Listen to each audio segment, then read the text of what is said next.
کتونکو نن مې یو اهمه مسله درته راوړې چې په دا باندې ځین چې مؤمن مسلمان د زړه ترجمانی وشوه او هغه دا چې هر سړی وایي چې موږ ټول رب العالمین پیدا کړیو، الله تعالی پیدا کړیو، الله تعالی خالق کائنات دی، موږ هر څه برابر کړی دي. د الله معنا څه ده؟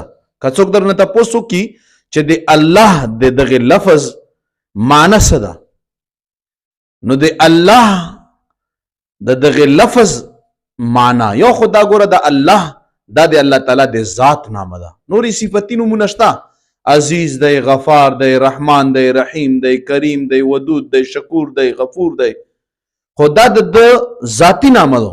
ذاتی نامه مبارکه ده. الله دوی معنی کیږي.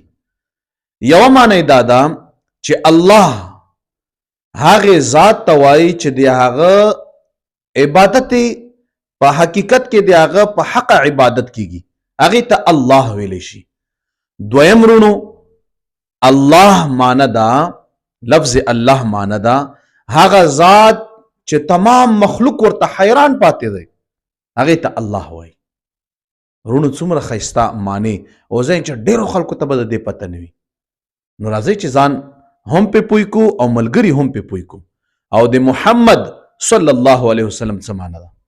محمد معنا دا ده، د عربی کتابونه کو ګوري، الذي يحمد حمدا بعد حمد. محمد هغه هستی ده چې د کومې هسته مبارکه بار بار ذکر کیږي او د د صفت او د صفت روان وي، نعت روان وي. محمد هغه شخصیت دی یحمد حمدا بعد حمد چې هر وخت د صفت کیږي. او صحیح خبره ده، ځکه چې الله تعالی په د باندې درود وایي، د صفت کوي. تمام دنیا لګیا ده په صفت باندې لګیا ده. اذانونو کې د صفت کیږي، منځ کې په د باندې درود شریف ویل کیږي، خطبو کې د دوی مبارکو ذکر کیږي، عام طور باندې د دوی مبارکو سیرت او صورت مبارک بیانېږي. نو دا یو ضروری خبره وه. نو خوبونو سره سره برونو دا شی نم زده کوو، ځکه چې دام د مونږ تاسو د دین حصہ ده. رب العالمین نم سره زما کامیاب او کامران کا. جزاکم الله خیره.